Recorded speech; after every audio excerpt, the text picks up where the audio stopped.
Alrighty. Good morning, everyone tuning in. Thank you for joining the T podcast. Today we got another fun episode because they're all fun. That's right. Today we have Cynthia Gallardo with us today. She is a attorney. She is a author, a speaker, a business coach. I'm pretty sure I left off something. Cynthia, glad to have you back on. Thank you. I'm so excited to be here, Ben. Thank you for having me back on. And I have some exciting news, so I can't wait to share. That's awesome. So just so to let you guys know, what we're going to be talking about is shortly on who Cynthia is. And if you haven't watched the episode last year with Cynthia, but this episode is going to be more centered around a new book that she has called is it DNA? No, You and Me and DNA. Right. Exactly. You, me, and DNA. You, and Me, and DNA. If you want the Spanish version, it's Yo, tú y ADN. All right. Well, we're going to be talking about.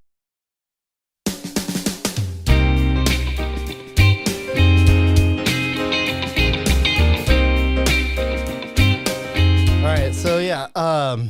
So tell me the short and sweet version of how you essentially thought about writing a book. I mean, obviously you're an author, but like what inspired you to want to get into writing, I guess, in general? Well, thank you, Ben. That's a great question, and I'll share a little bit about the backstory about it. So the cover of my book, I'll just share it here. It's, this is a Spanish version, but the English.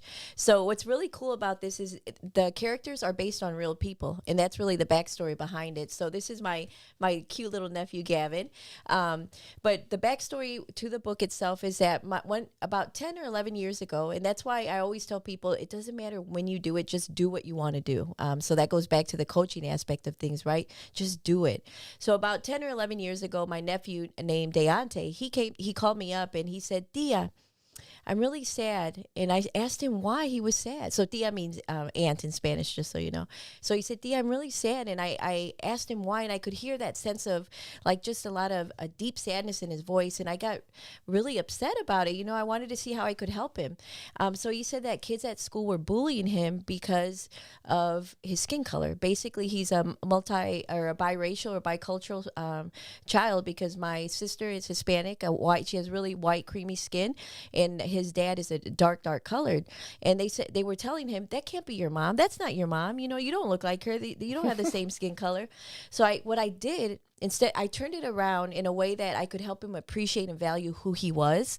So I shared with him the why. Why does he look the way he does? So he could appreciate it. So I shared with him about the DNA, that part of it comes from his mom and part of it comes from his dad. And that's why he looks the way he does and why he's so unique and individual and very special. And I also shared the differences in cultures as well, that he could bring that together. So it really helped him appreciate why he looked the way he did. And it helped his self-esteem as well. So I figured if he's going through that, I'm sure his brothers and sisters and my other nieces and nephews will go through that, and other kids in the world. So I wanted to create a solution, right, to a problem. And that's part of the solution, is helping kids really appreciate and value who they are, so they can have that higher self-esteem, but also appreciate and value other people, decreasing bullying. And that's the goal, right, to make sure we appreciate and value other people. So applying that same principle, Ben, to ourselves or to children, we can apply it as adults, right? Because if it starts with kids, then we carry it through to adults, and we can value and appreciate ourselves better as well. Yeah, look, I was bullied as a kid. Obviously not for my skin color, or it could have been. I don't know, because I went to a pretty mixed school. Okay. But before we go too far with that, let's touch on our sponsors. That's who keeps us in business here and able to do this. So you guys may have already known the Music Academy of Acadiana, one of our best sponsors. They've been with us for, I think, over 2 years now, and no sign of stopping, and we really appreciate them. So short and sweet, the Music Academy is a locally founded company, a music school that teaches all the different instruments that you can think of. If they don't teach it, you could probably ask and they'll teach it. It's founded locally by Tim Benson, who is a University of Louisiana at Lafayette music school graduate. They've premiered on TV music contests like American Idol and The Voice. They've won several national awards, local awards. Ultimately, Their goal is to make music lessons fun, educational, and to help foster the next generation of musicians and creative thinkers. You can check them out on their website, musicacademyacadiana.com, and also on Facebook, probably Twitter, LinkedIn, Instagram, all those fun places. And then we have our technology sponsor, The Orchard, who is Acadiana's only local Apple authorized service provider. So if you are struggling with an Apple device, they can help you with that, whether that's learning an app or just trying to figure out a setting. And if you have a broken Apple device, whether that be your phone, iPad, or your MacBook, all these different technology pieces are sensitive in some cases. And if you drop it, they will break, almost no doubt, unless you have a good sturdy case. So the Orchard can help you fix it to the specs of Apple. They check all the boxes that Apple provides them, and they work closely with Apple. So it'll be fixed to the Apple standard, which is ultimately the most important thing in getting your device working correctly. You can check them out at theorchardstores.com. They have 2 locations in Lafayette, by Buffalo Wild Wings on Ambassador, and 1 in Karen Crow by Super One Foods. And with that, we appreciate our sponsors. So, Cynthia, all right. So, before I had to get in our bills here, our essentially our obligations to stay in business, we were touching on bullying. Yes. And the whole purpose of the book that you have written is to help teach kids why they are different, and through various different means, and obviously linking back to DNA. Right. And then I told you that I was bullied as a kid. I think I was just a weird kid, and I'm a weird adult as it is. I don't think so, Ben. Look, you haven't hung out with me enough. But I kind of appreciate what you're trying to do with the book. Thank you. And so some people may have seen you holding up the book cover. Yes. I'll show it there. So it's You, Me, and DNA, and you can see that on the cover, it is a little boy, a person of color. Yes. And you mentioned, mixed or biracial kids. Yes. I mean, I could only imagine what type of situations that little kids go through, right, in being biracial, because, society standards, you have to be one or the other. Right. And so if you're black, you should be black. And if you're white, you should be white. Right. But what about when the two mix? Sometimes the look of someone it can go both ways. Right. They have, African American features, they have Caucasian features, and even Hispanics. I mean, right, they all have a different thing. And then it can even go any farther, like the Mexican people. Some of them are derivative from the Aztecs people, right, and then some Spanish people are really, really white. Yes. I mean, they pretty much are white people. Right. It's kind of weird, but they speak Spanish. Exactly. So to your point, the reason the whole goal of the book, because it is a series, so it's not just about the skin color, but it's about maybe why is my nose too big, or why is my hair this color, why is my hair so fine, why are my ears so big, why are they so small, why do my fingers look the way they do it, or why are my feet so big, so it's really the scientific approach to why we look the way we do, and it starts internally. So my son, who just turned 5, he asked me a really interesting question after reading the book. He asked me why his heart is where it is, and I said, that's a great question. So it starts from the inside, right? So it's helping the kids understand that DNA is like that blueprint, right, of why we look the way we do, and it starts from the inside. So a holistic approach, inside out. So if a person doesn't understand why they have blue eyes and maybe why their mom has brown, this book will help him understand part of their DNA comes from their mom and part comes from their dad. So it goes so much deeper. It is about skin color. That's the first one because of the backstory, with my nephew, the way he was bullied about it, but it goes so much deeper than that. It's about just the way we look, right? And why we do the things we do. So taking that approach through everything we do in life and really making sure we appreciate and value ourselves. So I've always wondered that too, why is my nose this shape? Well, looking at my dad, I know why now. It's because of that DNA, and I've always been passionate about DNA. So this is a great way to help kids at a young age start understanding that. Kids are smart. They know. In fact, my son, he loves reading the book with my husband and I. There's a certain page on there where he has to go look in the mirror to see what his skin color is. And when we read it together, he makes all three of us, we get up, we go look in the mirror, and we see what color our skin color is. We have to come back and tell each other. It's a really cute way to really share the book with him. Yeah, that's awesome. So you mentioned various other different features. Obviously, it's not just skin color, but that's a big one. It is. It's a huge one. But like, I've always wondered, like, one of my ears is a little bit more lower profile. I don't know the best way to describe it, but it's a little bit like closer to my head. And then one of my other ears is a little bit farther out, like sticks out a little bit farther. Okay. And I've always, like, as a teenager, I was super self-conscious about it. And I was like, maybe, and I tried to justify what happened. Maybe I slept on one side of the pillow too long. You laugh. I mean, I really thought that. I was like, maybe I spend too much time sleeping on one side of the pillow versus the other. And so that's what I thought. My ear was mush. But I think it was just, being obviously going back to DNA, that's just how my body was formed. Exactly. And then I know there's some other physical things that can happen, like in the womb. Yes. Sometimes when you're a baby, things can shape different depending on, outside physical forces. But ultimately, the shape of anything on your body is because of the DNA and because of your lineage. And like my dad has, I feel like not a fat nose, but I feel like a wider nose. And I'm like, I always thought, like, out of all the traits, I got my dad's nose. I'm like, okay, but look, I got my mom's smile. That goes part from your mom and part from your dad, right? Part of your DNA. So your homework assignment with your ears. I always give homework assignments, right? Because we want to always dig deeper and know more because we're lifelong learners. So most likely somewhere in your lineage and the genealogy, somebody had the ear just like you did, because it's genetic. Part of it comes from from the DNA. So I would say do some history on that, some homework on that. I'm sure you'll find someone had the same thing, the same issues that you had with that. So maybe I'll have to. My grandpa, he's still living. First of all, I haven't seen him very much in the past few years. But I haven't stared at his face. I haven't stared at his ears enough. And I haven't even looked at my dad's ears. Honestly, I was just too self-absorbed with how my ears looked to really pay attention to anybody else.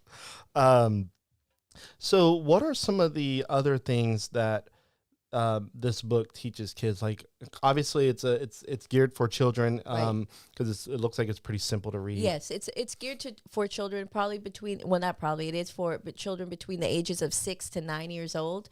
And what it is, it's basically just introducing DNA to children. So it's basing a foundation for them, and then from that foundation, I'm actually creating a series. So the foundation of DNA will be that DNA, because the character DNA, which is introduced in the book, he'll carry through each of the books that I will be publishing, and each character in the books will be based on real characters or real people. So like I said, my nephew is a narrator here. Not Deontay that inspired the book. All my nephews and nieces inspired her, but Gavin is the one who's a narrator because it's more in the age group that I was looking for, and that's who's on the cover of the book. And then inside the book, it's based on real families. There was one individual, the Hinojosa family. They were actually his Sarah. She went to school with me. We went to the same HBCU for our law practice, and so we became good friends. And I utilized her in the book. And then there's also one of my receptionists who worked with me at AT&T is in there. And then we just have different people that good friends of mine that are in the book. But it's all based on helping people see the differences in skin tone coming from the mom and coming from the dad. And then then the next book, which I'm excited about, my son will actually be the narrator, and it'll be based on adoption, so helping kids understand that and going through that process. And then going after that, we'll have other series, tied back to the DNA, such as why does my hair look the way it does, or why is my body shaped the way it is. So we'll have a series. But the one I'm very excited about, Ben, in the book, a lot of people, when they get it, because it's out on Amazon right now, there are some blank pages in front and back. I did that with a purpose so that I'm creating a journal or a workbook for parents to be able to utilize and guide their own children to be able to draw their families inside of it, other DNA and so forth, so the children can start conceptualizing their families and the part of the DNA coming from the mom and coming from the dad. So that's in the works, and it'll be out at the end of this quarter. So end of this quarter, early second quarter. Wow. So how many books total will be in this series? Right now that I have already in my mind and ready to go, there will be 4 that I'll be doing now, but I will continue with them, but at least 4 in the series. And, I'd like to get it up to as many as we need to continue helping children. And I'm always inspired by children. I'll give you another example of one that I'm working to do. One is juvenile diabetes. I'll be talking about that because a lot of kids are impacted by that, but they don't know how to deal with that. And I have a family member very close to me who will be the co-author with me on that. And then I also have one on transplants, children who go through transplants. We have a close family friend who had a transplant as a child, so he'll be a co-author with me as well. So helping other kids who are going through transplants understand it and go through the process. So these are topics that, deep topics, all tied back to DNA, and then helping other kids get through those processes. You're talking about like organ transplants. Oh, yes. That's a big deal. Yes, it is. And I mean, that has a lot to do with the body as far as like, the body could reject an organ or accept it. I mean, exactly. And that all ties back to DNA. It ties does. to blood and all that good stuff. So it's really deep. Yes. But it'll be simple concept, of course, because the age group is 6 to 9. So I'll make it as simple as possible. So it reminds me of the KISS theory, right?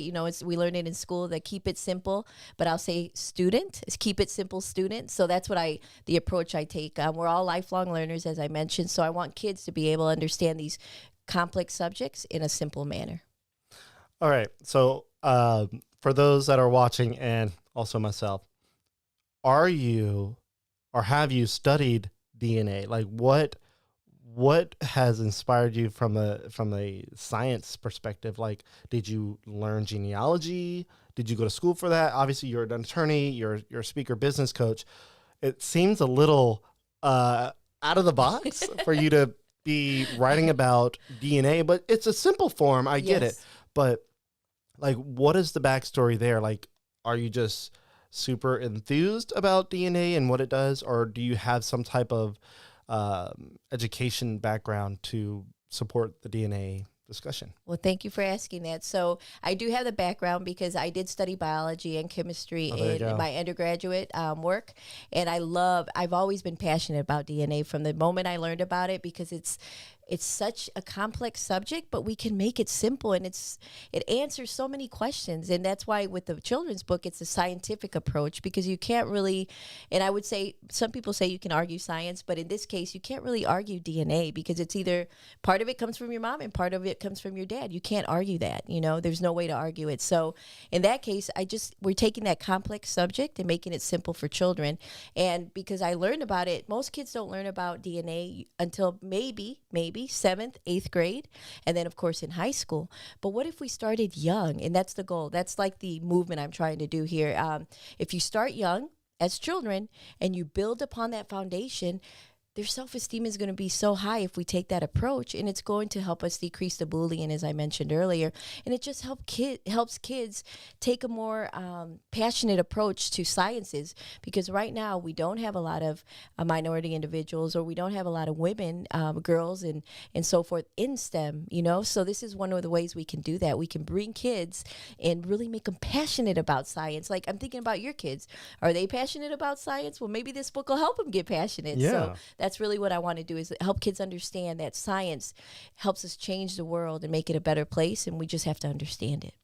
Yeah, let me tell you, I have a 5-year-old. He'll be 6 in August, and sometimes, and I was little, I remember asking questions that, were like world, like why does a world work, or why is the sky blue, questions like that. But like little kids in general, even, as far back as you can think, are asking their parents, like, why this, why that. And even as deep as religion, like that's a book. I don't know, because you can get bullied off of a religious background too. And it's not even, I don't think it has too much to do with DNA, or could, I don't know. But I guess it depends on how you look at it. But yeah, so he's asking questions that sometimes I'm like, dude, I'll give you the best answer that I know. Yes. But this might be a topic for another day. Right. Right. Like it's scary to talk to kids. It is. And not confuse them. Yes, kids are very smart, and I also have my husband and I. We have a 5-year-old as well, so wow. he just turned 5 this past week.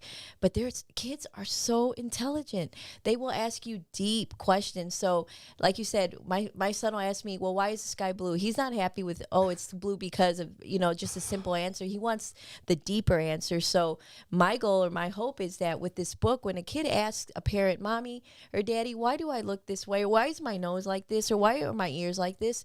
This will help them build that foundation of why they look the way they do. So it'll help them. And DNA answers so many questions out there. And that's, as we go through the series of books, I'll help bring those things out. But this is a foundation for parents to make their job easier, their life easier, your life easier, to be able to answer the questions that children have at such a young age. And I can guarantee you, and I look forward to the feedback from your son when he reads the book, because I think he'll really enjoy it. And I look forward to seeing his facial expressions when he reads it.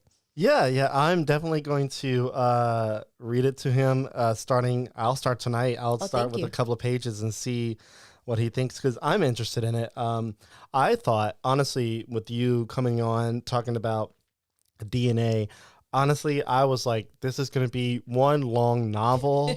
Like, this is going to be confusing. I don't know how interesting this is going to be for people, especially on a podcast that centers around new business, new developments, and interviewing business owners. Right. But I'm actually kind of excited that it's super simple. Yes. And something that I can do with my little boy. Exactly. Because I didn't, honestly, when you told me about it, my mind didn't go there. My mind was like, oh, complex DNA, why, kind of like a 23andMe like report. Like, no, I don't know what I'm looking at. I just, you look at, kind of where you come from. That's it. So yeah, I'm excited about it. Speaking of, I just brought up 23andMe. Yes. What do you think about companies like that collecting DNA and giving you a report on your background, your lineage, and all of that good stuff? Like, what are your thoughts on people using those services? Well, I mean, it's really up to each person, right? They make their personal decision. I know some people are concerned, like with the data and so forth, where it goes. Me personally, I have done that because I'm a curious person. I'm a lifelong learner. So, and that's part of the legacy that I talk about in my Business with a Twist book, right? Because we're always talking about building and protecting your legacy. You have to know where you came from, right? Or you should know, because it's a part of who you are. Right. And that's in my case. I mean, I have a Hispanic background, so I made sure that I learned how to read Spanish, how to write Spanish, so it could be part of me, part of my culture, part of who I am. And once a person finds out who they are, where they come from, the DNA of things, it just gives you like that extra confidence, that extra oomph that you need to be able to do whatever you want to do. And so I would encourage people, if they're interested, do it. Once you know your history, your background, I mean, you see all the videos out there about once you know if you're this descent or that descent, it really gives you like that extra purpose, right? To do whatever you want to do. And that's what the approach, starting with kids and then going into adults, that's why I do that. For example, the book that I had mentioned before for adults, right? Business with a Twist. So you're probably thinking, what twist, right? The twist, dancing twist? No. You can dance while you read it, but it's more the twist with the DNA, the double helix, that ladder, right? So you're that secret, that X factor in the equation to make sure that your business is successful, because nobody else can do what you do. your competition isn't you. You aren't anyone else. You have to build upon who you are to have a successful business. And that's really part of the equation that I talk about in the Business with a Twist book. But as you can see, DNA is driven from the children's book to the adults book, because DNA, we can't deny it. We all have it. So we have to understand it and utilize it to the best of our ability. Yeah, you definitely cannot deny DNA. DNA is such a complex and yet somewhat simple kind of thing to understand. Like, just say, oh, it's our your blueprint. The blueprint, yes. Your blueprint, your map for your body. Yeah, your instructions. There you go. To how you were formed. Another question that I had just thought of is, and we kind of touched on it earlier. Sure. With personality and being weird for myself. With what you know, and you can, if you feel confident, sure. give me the answer. Of course. Is, in your opinion, or to your knowledge, personality defined by your DNA, or is personality a defined, trait from society and being around certain people, and how you were raised? What are your thoughts on that? I tend to sway that it's partially DNA, but I could be wrong. Like, I think a lot has to do with your environment, but what are your thoughts on that? That's a very good question. And there's actually, I know there's studies and movies and things based on that same question. So there's different schools of thought about it, right? I agree with you, though, in the sense that it is partially your DNA, right? It makes you who you are. Because if you notice, there's a lot of, as soon as a child is born, their personality comes out. You'll know, and I know with our son, at 3 months, he already had his personality. He already knew who he was. And you know that about your child, right? Their personality it drives them. Same thing with, let's say, a puppy or a pet, right? They have personalities, and it's not something that they're taught. It's just they come out. Some are a little more observant than others. Some are a little more, they cry more than others. So that's part of their personality too. For humans, for adults, for humans and animals. But then you bring in the environmental factor. That does have an impact on individuals as well, because even though a person may have a very positive personality, a very courageous personality, if they're in a different environment, it may mold them not to be so much those things, right? So it's a combination of both things. Yet that foundation or that DNA, that is part of that's what creates their personality. And then the environments can either make it more a better thing or less of a better thing. So environment is something that impacts it. So, and there are many studies out there that can prove that as well, that environment is a key factor, but also, that DNA is a factor, but also environment plays a factor. In fact, there was a study with identical twins that were separated, and we see that all the time, right? Identical twins never met each other in their life, but they come back and see each other later, and they do the same things. They wear the same clothes. They love the same colors. And they were never together. Weird. That is weird, right? But that's part of that DNA. But then the environmental also plays a role, because there are some differences with those identical twins as well. So DNA is a factor. To answer your question, DNA does play a factor, yet environmental also comes into play with that as well. You mentioned identical twins. So my wife is an identical twin. Wow. Yeah. And, she's always said, and I know this to be, at least I know this to be true from what I understand, is that identical twins' DNA is an exact split, an exact same DNA. Right. I think the only major difference between identical twins would be, I think, their fingerprint. I don't think anybody's fingerprint's the same. Right. Yes, the fingerprints are very unique to each individual, correct. But their DNA is very, very close, almost identical. Yes, because that's what identical twins are, right? They come, they build from the same DNA, whereas a fraternal twin, which I have sisters who are fraternal twins, they have a different egg and a sperm that develop, right? Yeah. As far as different, I guess you could say different sacs, right? Yeah. That develop. So identical twins would be, and look, I'm going back deep, and you have a biology background. I'm going back just to high school because I don't have a biology education beyond that. Is that in the womb, in the early stages, there's an embryo. Yes. And the embryo will split. Yes. And that's what creates an identical twin. Right. And then usually, like you said, with fraternal, it's two eggs. Yes. Just were fertilized at the same time. Exactly. It just so happened that it just it happened the way it happened. And Right. it's just, you know, Well, I think you've done your homework for sure. look, this is just stuff I remember. Okay. Like I didn't do homework before this. Like I wanted to keep it as organic as possible. Right. Keep it, remember KISS theory, keep it simple, student. We're all lifelong learners. Right. So kind of not changing the topic, but steering it in the direction that I felt like we were going in just a second ago. Talking about your environment and your personality. I was mindlessly scrolling through TikTok yesterday, and I came across a video talking about entrepreneurs, business owners, and people just in general, people trying to do better for themselves. Yes. And I've never heard of this particular term, and I don't know if you have either. Have you ever heard of the term crab mentality? No, I have not, but I can only imagine based on a crab, right? But I'm curious to hear about it. Okay, so the concept is, imagine you're a fisherman and you have a bucket and you're catching crabs. Oh yes. You catch your first crab. That crab is in the bucket. That crab wants to get out of that bucket. Correct. Doesn't want to be confined by its environment. He's getting out, and by himself, he will probably get out. Mm-hmm. But you put that bucket full of crabs, you don't have to have a lid. Right. You don't have to have anything. None of those crabs will ever get out. Right.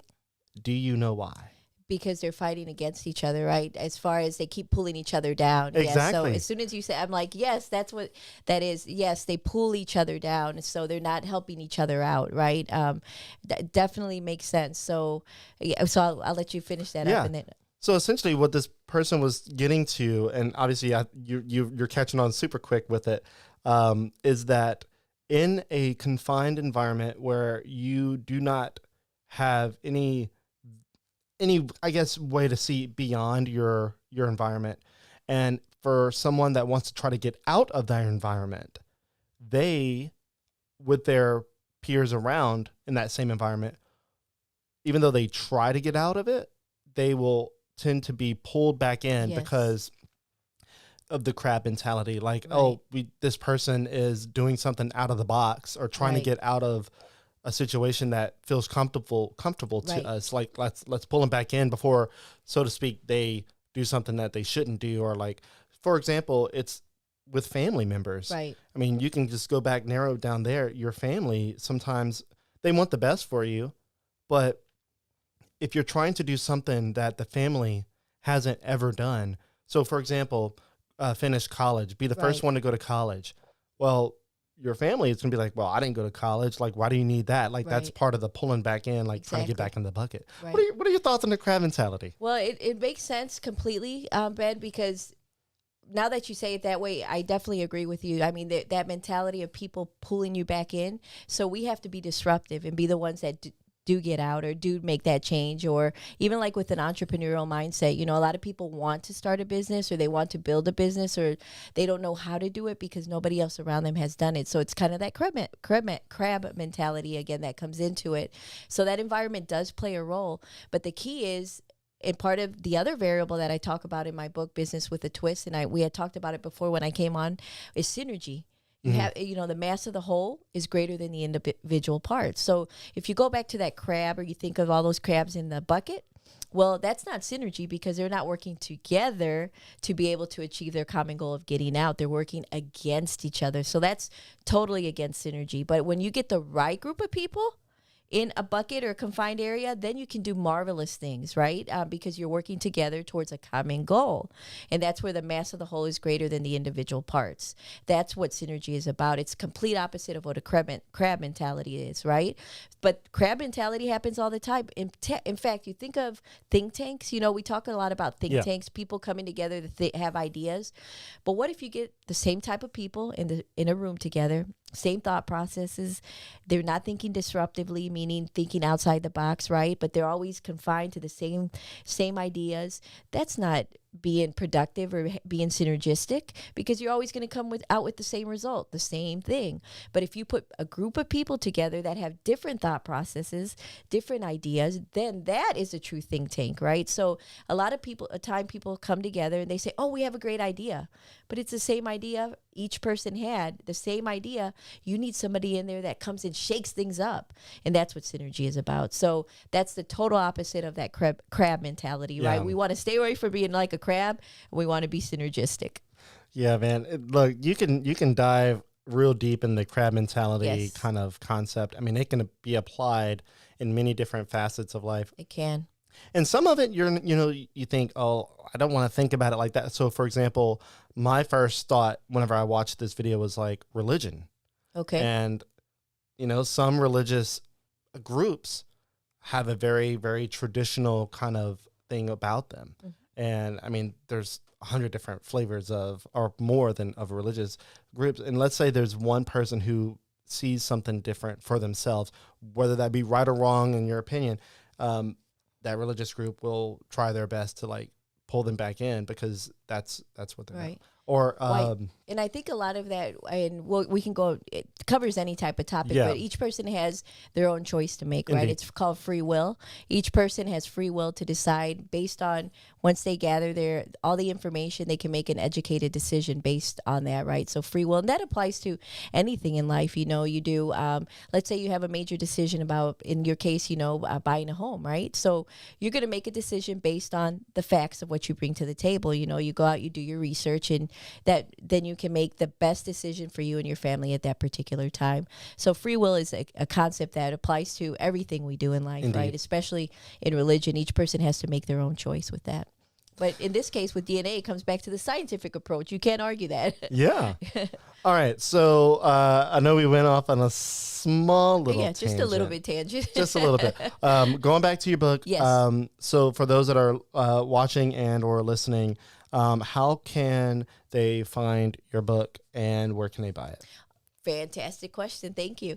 So this book, you can buy it in English or you can also get it in Spanish. Both of them. Oh, let me put it the right way. All right. So both of them, they're on Amazon right now. So you can go to Amazon and look under my name, Cynthia, Cynthia Gallardo, Gallardo. Or you can also go to my site, and it's DNA in Me series.com, and there you'll be able to see a little bit more about me, the book, the why behind it, kind of like what we're talking today, and then you'll have a link there to go into Amazon to purchase it as well. So you can go directly to Amazon with my name, Cynthia Gallardo, or you can go to my site, DNA in Me series.com. So it's DNAINME series.com. Okay, awesome. Well, now that people got that, there is a trending social media. I don't know I don't think it's a trivia. It's a this or that question. Oh, okay. And then we'll end on that. I did not know that. So, all right, it's basically, and if those are listening, you may already know, and if you don't, you can chime in and put your own thoughts in the comments if you want. So, are there more doors in the world, or are there more wheels in the world? Wheels? Wheels. Okay. Are there more wheels, or are there more doors in the world? And I'm curious to see how you justify your thoughts on that. That is a good question. So are we talking literally or are we talking abstractly? As I guess literally. I mean, Okay. Think about it, a wheel, like something that turns and moves something. Okay. And a door that opens and closes. Okay. So then I would think, if we're talking literally, then I would say that there are more wheels than there are doors. And I'll say the reason why is because when you think of an object, there are more than one door to get into a room. Like in this case, there's two doors, right? But it's usually limited. You're not going to have a door on every wall. Yet, like, let's say a car or a vehicle, you have to have 4 tires to be able to run, right? Or it's 18-wheeler, well, you have to have 18 wheels on it. And you think of all those things in the world, most people need at least a car to get around, so that's at least 4. And then with the 18-wheelers, you have all the wheels, right? So I would say looking at it from that perspective. And then if you think a wheel, it's a little bit deeper, like all the motors out there, the gadgets, that you have to work with, and Yeah, ball bearings. all ball bearings, everything like that. So I would say from that perspective, then wheels. But if I were to talk with you from an abstract perspective, I would say abstractly it would be doors, because doors of opportunity are always being open. So there would always be more doors available at that point from an abstract perspective. But literal, I would say wheels. All right. I think literally I was on the same page. I was on the wheel side, because I feel like there's so many different things that have wheels in the world that have less doors associated with the amount of wheels. On TikTok, somebody made a good observation that in shipping warehouses or shipping places where people get, packages move up and around, there's wheels on all these rolling paths that the packages roll down. Like this assembly line, yes. Yeah, so there's so many wheels, and I couldn't even imagine how many wheels. But then somebody else made I don't know about a discovery, but a point saying, well, it depends on how you define door. A door is something that opens and closes and lets something in and out. So technically, and this is all being quoted, he said, technically a light switch is a door. It opens and closes and lets electricity in or out or through it. And then he dives even farther, which I was like, okay, you're stretching hard. But he said transistors inside of electronics are essentially doors that open and close. And inside of one iPhone, there are 13 billion, or in some cases 15 billion transistors inside of one device. Wow. So if you really want to deep dive and really determine what defines a door and what defines a wheel, then and there were other people like getting deeper on the wheel side, but ultimately I was like, I don't know exactly where, but if I'm thinking simple, if I'm thinking KISS theory, yes, if I'm just thinking simple and like what my little mind can think about in an abstract form, literal form, I think wheels, because most cars have at least 4 or more wheels. Right. Some of them have 2 because they're motorcycles. Right. But then there's no door on that motorcycle. That's right. So, I'm on the wheel side. I am too. I'm totally 100% with you, Ben. But the lesson learned from this, because I'm always looking at lessons learned, is you always have to start out with the same foundation. Like you said, the definition. You have to have the same definition. And with my attorney hat on, there's always 2 sides. You can argue either side. So there you go. Bringing in the legalities in here. All right. Well, Cynthia, it was fun having you on again. Thank you. I look forward to checking out the book. And I hope that those watching and listening enjoyed our little conversation. Thank you. And they check out the book as well. And one more time, so that we can wrap this up. Sure. Give the web address for the book, and we'll be out. Okay, thank you. Well, first of all, Ben, I always enjoy coming here. I always get so excited about being able to be on the podcast with you. So thank you for the opportunity. Truly made my day and my week. And for the website, for the book, you can either, first of all, go to Amazon and look under Cynthia Gallardo, or you can go to my website, which is www.dnainmeseries.com. So DNA and Me series.com. And that you can purchase the book through Amazon, but there's a link on my site where you can go to Amazon from there. And then on my website as well, it'll tell you a little bit more about the story behind the book and everything. Okay? Awesome. Well, Cynthia, it was good to have you on, and I look forward to seeing what you do in the future with all the other series coming out for this book. And maybe we can touch base later on. Oh, I look forward to it. Thank you. Bye, all right, Ben. Cynthia. Thank you. Bye. You guys, be sure to check out our sponsors, the Music Academy and the Orchard, and definitely show support locally. And with that is it, and we'll see you on the next one.